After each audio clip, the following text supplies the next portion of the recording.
Bonjour à tous. Merci d'abord à la Fédération de me donner l'occasion de parler devant cette Assemblée. C'est un plaisir et un honneur que d'être écouté aujourd'hui par tant de monde.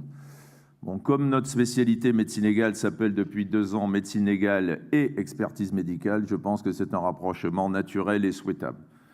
Après, j'ai une particulière attention pour le président de la Romédoc, parce qu'il y a plus de 30 ans, c'est-à-dire 35 ans, nous nous sommes rencontrés dans le commissariat central de Brest, à 2 h du matin probablement, pour examiner les gardés à vue.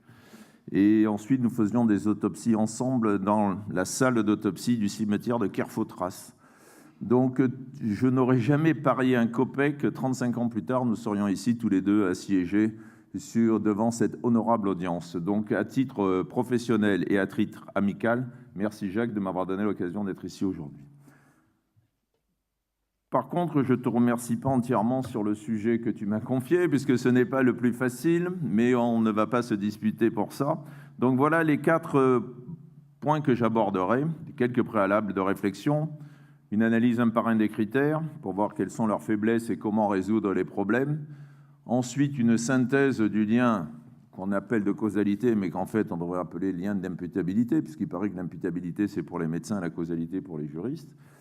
Et ensuite, une proposition pour une nouvelle méthode. Là, je vous avoue que je ne l'avais pas encore, cette proposition, il y a une semaine. Il a vraiment fallu que je baigne dans l'atmosphère pour vous proposer quelque chose qui, j'espère, c'est original et surtout pourra être utile, du moins je le souhaite. Alors, préalable et principes de base. D'abord, je me présente, je ne suis pas juriste. Voilà, je suis médecin, je suis expert judiciaire et je pratique des expertises pour les compagnies d'assurance et je pense que les deux sont éminemment compatibles et nécessaires dans ce cadre de pénurie d'experts et de médecins en général. Je suis enseignant et aussi chercheur, voilà. Et chercheur comme on l'est en médecine légale, c'est-à-dire d'un côté un CNRS qui fait de l'anthropologie et du droit, l'ADES à Marseille, et de l'autre côté un INSERM qui fait de la cellule souche et de la protéomique. Donc vous voyez un petit peu l'aspect très vaste de notre domaine d'intérêt. Donc je vais vous donner uniquement un point de vue médical. Alors un préalable, 1925, ça ne nous rajeunit pas. 94 ans qu'on parle des critères de Cordonnier-Muller, mais un a priori favorable, purement historique. Quand quelque chose dure près de 100 ans, c'est que c'est pas si mauvais que ça. Ensuite, ceux d'autant qui n'ont pas été conçus pour le dommage corporel, le sujet qui nous intéresse aujourd'hui, ça veut donc dire qu'ils reposent sur des principes qui sont solides. Donc ça, c'est un a priori favorable. Le deuxième a priori, c'est celui qui anime notre politique actuelle. Donc, un dirigeant du CAC 40 a dit qu'actuellement, le gouvernement a été dirigé par un amateur accompagné de stagiaires. C'est le principe du dégagisme. Donc, on pourrait dire que ça pourrait être critiquable. C'est pas moi qui l'ai dit, hein, c'est un dirigeant du CAC 40 qui n'a pas voulu dire son nom. Donc, ces critères, faut-il les changer? Faut-il les mettre à la retraite? Faut-il s'en débarrasser sur le principe qu'il faut du neuf? C'est la question que l'on va se poser. Autre préalable, vous le savez, causalité pour les juristes, imputabilité pour les médecins, sauf qu'on parle toujours de lien de causalité. Autre principe de base, l'expert propose, le juge, le régleur dispose, et la victime attend, parce que la victime attend quand même d'être réparée. Donc il faut, j'ai entendu pour l'instant d'un point de vue historique, uniquement le point de vue du magistrat et du régleur et du médecin, il faudrait quand même se préoccuper aussi du résultat, c'est-à-dire de ce que la victime attend de nous, enfin l'assuré. Enfin, troisième principe, dans ce domaine, le doute ne bénéficie pas à la victime, c'est ce que beaucoup de médecins généralistes ne comprennent pas, de médecins traitants. Et enfin, c'est au plaignant, mais ça c'est une théorie, on verra qu'on est obligé d'aider le plaignant à apporter la preuve de son préjudice, de sa nature et éventuellement de ses conséquences. Ces principes étant posés, voyons un petit peu un par un les différents critères de Cordonnier-Muller et voyons vraiment s'il faut s'en débarrasser. Alors, un a priori, une diapo d'introduction, la plupart du temps, l'imputabilité ne pose aucun problème. La plupart du temps, c'est extrêmement facile. Je me casse la cheville, j'ai une raideur, la question de l'imputabilité prend exactement un quart de seconde. Par contre, comme cela a été suggéré par l'intervenant précédent, lorsque ça ne marche pas, qu'il y a des erreurs, ces erreurs sont majeures. Voilà, je pense que la plupart des erreurs médico-légales ou d'évaluation de dommages corporels que nous voyons sont des erreurs non seulement médicales, comme cela a été dit précédemment, mais des erreurs liées à des questions d'imputabilité. Cela veut dire que lorsque ce sujet devient délicat, il est extrêmement délicat et on a beaucoup de mal à y répondre. Alors voilà les 7 critères que vous connaissez. Déjà, force est de constater que certains se superposent. La réalité du trauma et la certitude du diagnostic, c'est un peu la même chose. La réalité du trauma et la concordance de siège, c'est aussi un peu la même chose, sauf que c'est uniquement applicable au trauma. Délai d'apparition continu évolutif, c'est un peu pareil aussi. Donc en fait, au sein de ces 7 critères, il y a 3 notions importantes, c'est l'espace, le temps, la physiopathologie ou l'éthiopathogénie ou la pathogénie, selon comment on l'appelle, c'est-à-dire le lien entre le fait causal et le préjudice. Voilà quelques problèmes que je vais aborder. Alors, je vous préviens tout de suite, je vais prendre des cas cliniques particuliers. Dans la salle, il y a des gens qui ont beaucoup plus d'expérience que moi et qui font beaucoup plus d'expertise que moi et dont certains vont opiner du chef et d'autres vont secouer la tête négativement. Ça ne veut pas dire que j'ai tort, ce qui me contrarie, ou que vous avez raison, je n'ai rien contre, ou l'inverse. Ça veut dire que nous ne sommes pas du même avis, et cela veut dire aussi donc que les critères d'imputabilité ne sont pas parfaits, ce dont personne ne doute actuellement. Donc, ne vous faites pas d'entorse cervicale en écoutant mes interprétations, c'est purement personnel, ce n'est pas une doctrine. Donc le problème, c'est le fait causal douteux. Quelle est la cause? Pas de certificat médical. Vous savez, on passe aux urgences, 100 000 entrées par an à Montpellier, le certificat médical initial, il est parfois un peu succinct. Ou un certificat incomplet ou tardif, un médecin traitant qui fait 1 an après, qui se trompe de côté, qui se trompe d'articulation, qui le fait de façon plus ou moins délibérée. Il peut y avoir un trauma léger qui est passé inaperçu ou un trauma éloigné du site. Je prends ces 2 exemples que vous avez sous les yeux. Par exemple, un accident de la route, un coup de fouet cervical et un trauma du genou dont la personne souffre quand vous l'expertisez 1 an après, sauf que le trauma du genou n'est mentionné nulle part dans le certificat médical initial. Donc le fait causal est douteux. Comment peut-on s'en sortir à l'heure actuelle? Actuellement, c'est vraiment le dossier médical, et tout à l'heure j'entendais l'intervenant précédent qui nous parlait du secret médical comme obstacle à certains critères de cordonnier. Ce secret a été levé par la loi du 4 mars 2002. Maintenant, le patient dispose de son dossier. Mais ça ne suffit pas. Il n'y a que nos dirigeants qui espèrent, ce que j'appelle les grands yaka, qui disent il faut envoyer le dossier médical à la personne qui le réclame dans un délai de 10 jours, ce qui est totalement impossible, puisque c'est un moyen constant, un secrétaire constante, donc c'est totalement impossible. Donc ça veut dire que si on veut vraiment avoir les informations, même si le patient a accès au dossier médical, il faut que le médecin conseil, l'expert, se donne les moyens d'être Sherlock Holmes, c'est-à-dire d'investiguer dans le dossier. Et on y trouve des choses qui sont passées inaperçues. Parce que le certificat médical initial établi par un généraliste ou un urgentiste, c'est parfois incomplet. Ça ne veut pas dire que c'est mauvais, mais c'est parfois incomplet. Alors l'autre problème, c'est DXCare. Pour nous, c'est comme ça qu'on accède aux dossiers informatisés au CHU de Montpellier, mais je pense que vous avez peut-être d'autres logiciels. Alors c'est remarquable DXCare lorsque ça marche, c'est-à-dire la patiente est là, face à vous, il vous donne l'autorisation de consulter son dossier, c'est une circonstance indispensable et préalable et écrite, et vous allez sur votre ordinateur, en 3 minutes, vous voyez les radios, tous les dossiers, sauf que force est de constater que le dossier actuellement, qu'on le dise digitalisé ou numérisé, est un dossier incomplet. Il y a beaucoup de choses qui ne sont plus dans le dossier médical informatisé.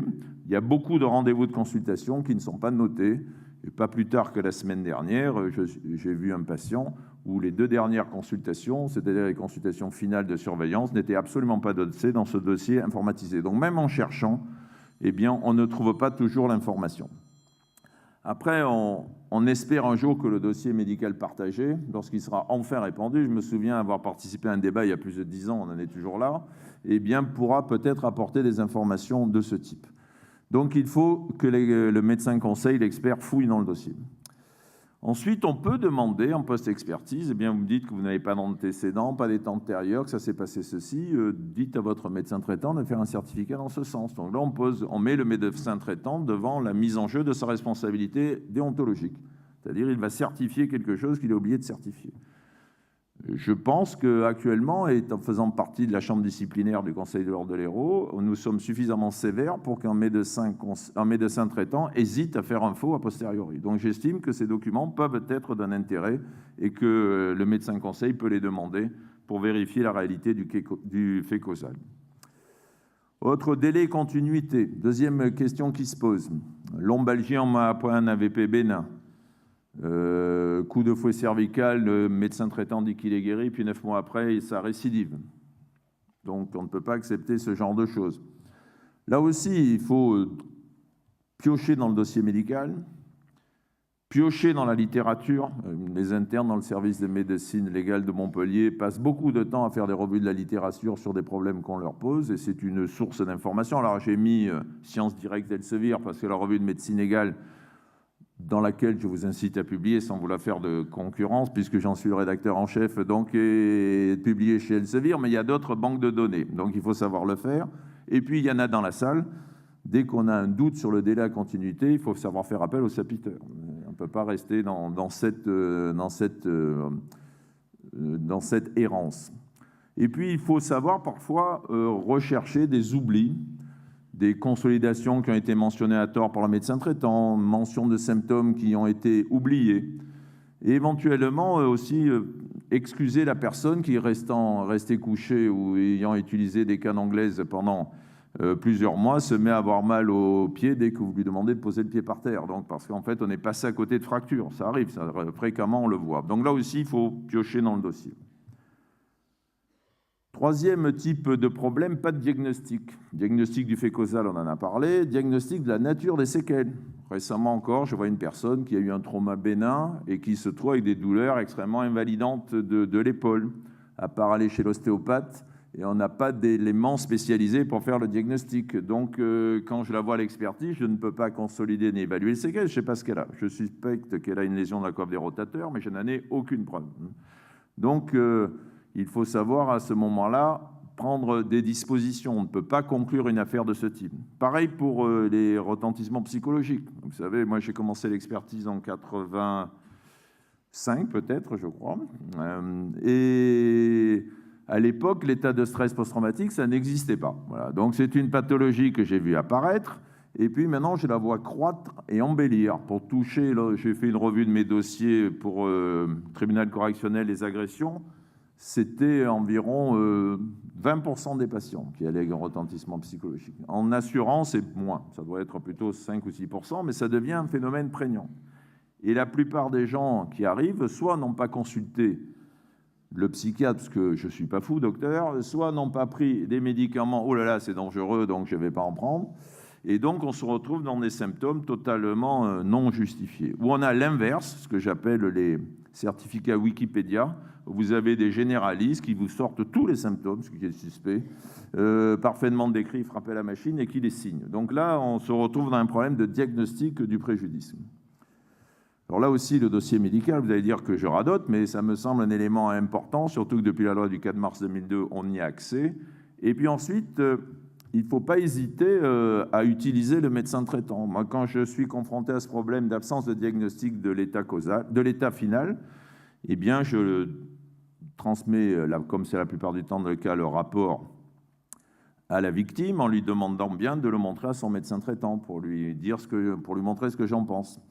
Ou bien, lorsque je ne peux pas le transmettre à la victime parce que c'est une contractuelle, à ce moment-là, je suggère à la victime d'aller revoir son médecin traitant. Et on revoit 6 mois après, 8 mois après, lorsqu'il n'est pas consolidé, la personne avec les documents qui nous manquent. C'est encore arrivé la semaine dernière. Enfin, une échographie de l'épaule avait été faite et il y avait une lésion d'un tendon de la coiffe. Et puis là aussi, ne pas hésiter à demander l'avis du sapiteur.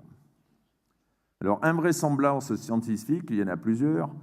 J'insisterai simplement sur la dernière, puisque je vais en reparler plusieurs fois. La sclérose en plaques qui apparaît moins d'un mois après l'hépatite, la vaccination. Pour un médecin, ça prouve que ce n'est pas lié, puisque pour que les lésions de fibrose de l'enveloppe des neurones apparaissent dans la sclérose en plaques, il faut plusieurs mois, voire plusieurs années. Donc le simple fait que ça apparaisse d'un point de vue médical un mois après le vaccin prouve que ce n'est pas lié au vaccin. On verra ce qu'en ont fait certaines personnes.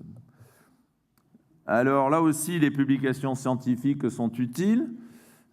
Simplement, j'attire votre attention sur le fait qu'il faut se méfier des histoires de chasse. Hein, c'est un cas, 2 cas. D'après moi, ça ne démontre rien. Il faut vraiment des articles qui prennent des revues beaucoup plus larges.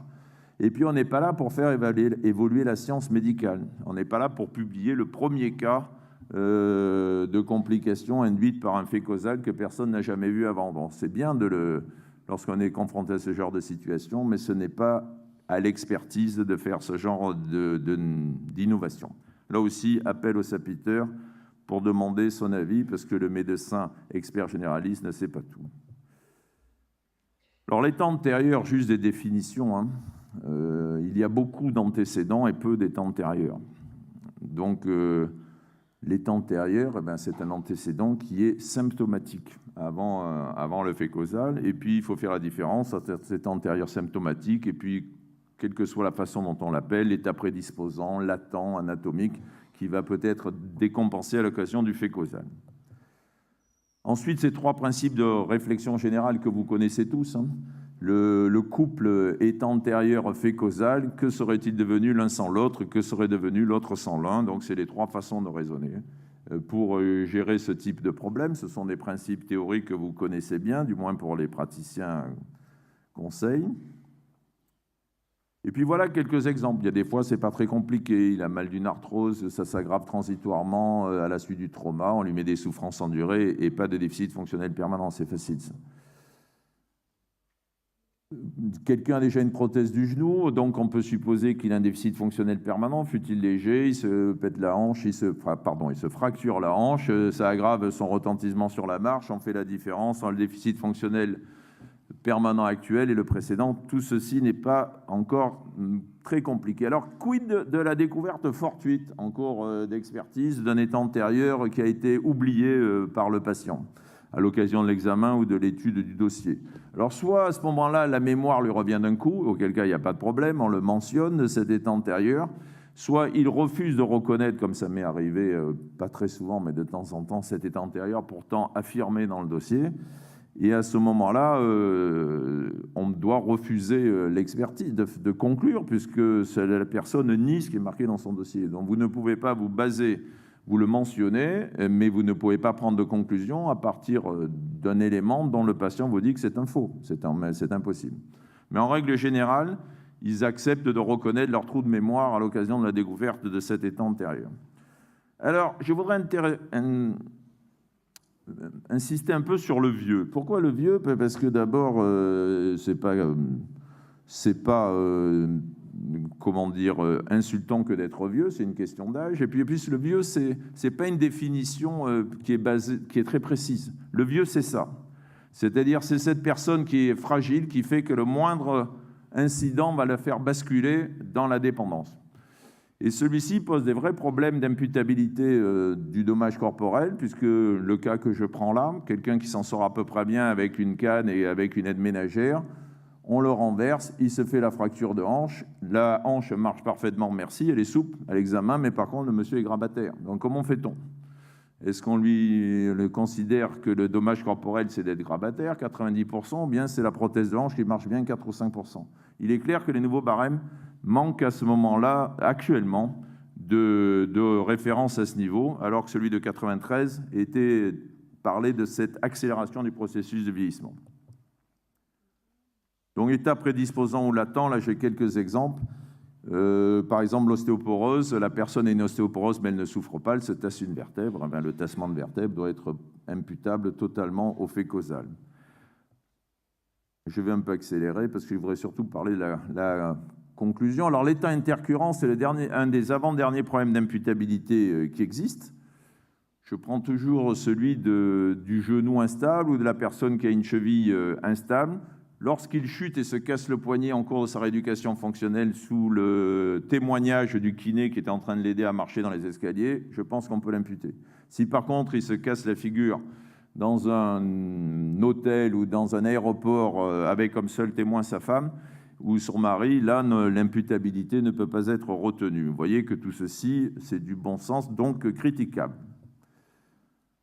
En fait, nous avons des problèmes d'imputabilité dans l'aggravation aussi, hein. J'ai une arthrose, j'ai une fracture du plateau tibial et 15 ans après, j'ai une arthrose et pas de problème si c'est le même genou. Quid si c'est le genou contralatéral, en particulier si je suis obèse et que je dis « Ah oui, mais docteur, c'est parce que j'appuie sur l'autre côté que j'ai développé l'arthrose de l'autre genou. » Là, ça pose des problèmes d'imputabilité. Donc, vous voyez que ces problèmes d'imputabilité se posent à tous les niveaux et que lorsque l'on regarde... C'est la troisième et avant-dernière partie de mon exposé, la synthèse de la force du lien de causalité ou du lien d'imputabilité, la situation est contrastée. Vous avez parfois, et la plupart du temps, pardon, des imputabilités qui sont directes, certaines exclusives, il n'y a pas de problème. Vous avez des situations d'imputabilité partielle ou des imputabilités indirectes. Nous, les légistes, on est souvent confrontés au décès, comme vous le savez, même si c'est loin d'être l'essentiel de notre activité. Et donc, le lien entre le décès et une fracture de tibia ne peut être considéré que comme indirect. Pour ce qui est de l'imputabilité partielle, c'est pareil, AVP, hématome sous-dural chez une personne qui a une atrophie cérébrale et qui est sous anticoagulant, l'imputabilité du décès ou du sous-dural ne peut être que partielle. Et puis, ces liens de cordonnier, ces 7 critères de cordonnier et Muller ont des limites. La limite, je l'ai souvent touchée quand je faisais des expertises CCI ou CRCI. Vous avez une vieille dame qui se fait opérer d'une cholécystite. Première intervention se passe bien. Une faute est commise puisqu'on lui diagnostique son abcès sous-phrénique 15 jours après parce qu'on ne fait pas l'écho quand il faut. On la réopère et elle décède. À quoi est dû le décès ? Au risque de décéder qu'à toute personne de 80 ans d'être opérée d'une cholécystite, à l'aléa thérapeutique, puisque après 2 interventions, fussent-elles bien réalisées, eh bien on peut mourir, ou bien sont-elles dues à la faute du défaut de surveillance. D'après moi, c'est une réponse que l'on ne peut pas apporter de façon satisfaisante. Après, vous avez la décision du juge régleur, hein, j'en reviens à l'histoire de la sclérose en plaques, on a beau lui dire que c'est impossible, pouf, il indemnise. Donc ça, on n'y peut rien, hein, c'est au-delà de notre capacité. Et puis, vous avez l'imputabilité en dehors du droit commun, c'est un autre mode de réflexion. Alors, des propositions. Le manifeste du dégagisme est-il justifié ? Alors, l'idée que j'ai eue, mais peut-être d'autres l'ont eue, c'est qu'on se rend compte que vous, les médecins conseils experts, vous alimentez une banque de données qui actuellement doit être énorme. C'est avec d'un côté, si vous voulez, les lésions, de l'autre côté, les séquelles. Et dès qu'on pense banque de données, big data, on se dit, oh là là, analyse, décision. Donc, n'y aurait-il pas une solution là ? Et puis, je pris au hasard une page et je prends par exemple l'entorse et la lésion ligamentaire du genou, et puis on peut mettre des liens avec 3 ou 4 complications, sans doute plus. Donc on peut établir des liens. On devrait pouvoir établir des liens entre la cause et la conséquence. Et si on établit des liens entre la cause et conséquence sur des milliers, des millions de données, j'en sais rien, parce que ce n'est pas moi qui ai accès à ces données, on doit pouvoir faire des calculs. Et donc établir des liens statistiquement avec des pourcentages de probabilité. Je sais bien que probabilité n'est pas preuve, l'exemple des cigognes est assez parlant, mais là on devrait pouvoir faire quelque chose de plus dense, avec des écarts types, des précisions, de la sensibilité, de la spécificité, et puis peut-être modification des items si nécessaire. Donc on devrait pouvoir obtenir à partir de cette banque de données, c'est une hypothèse de travail de chercheur, un logiciel d'aide à la décision. L'intelligence artificielle, comme vous le voyez cette diapo, c'est une tendance lourde quand même. Tout le monde en parle. Jacques m'a montré son topo hier et j'ai vu qu'il abordait ce sujet déjà. L'intervenant, M. d'Allemagne, en a parlé aussi. C'est une tendance lourde. Le Conseil de l'ordre s'y est d'ailleurs penché. On n'est pas les meilleurs, mais on n'est pas non plus les plus mauvais. Et je pense que ça ne peut pas épargner le dommage corporel. Donc, on doit s'apprêter à avoir un changement de paradigme dans l'exercice de la profession médicale. D'un côté, à gauche, le stylo, le stéthoscope et le papier. De l'autre côté, l'ordinateur, le stéthoscope toujours, et aussi les logiciels divers et variés.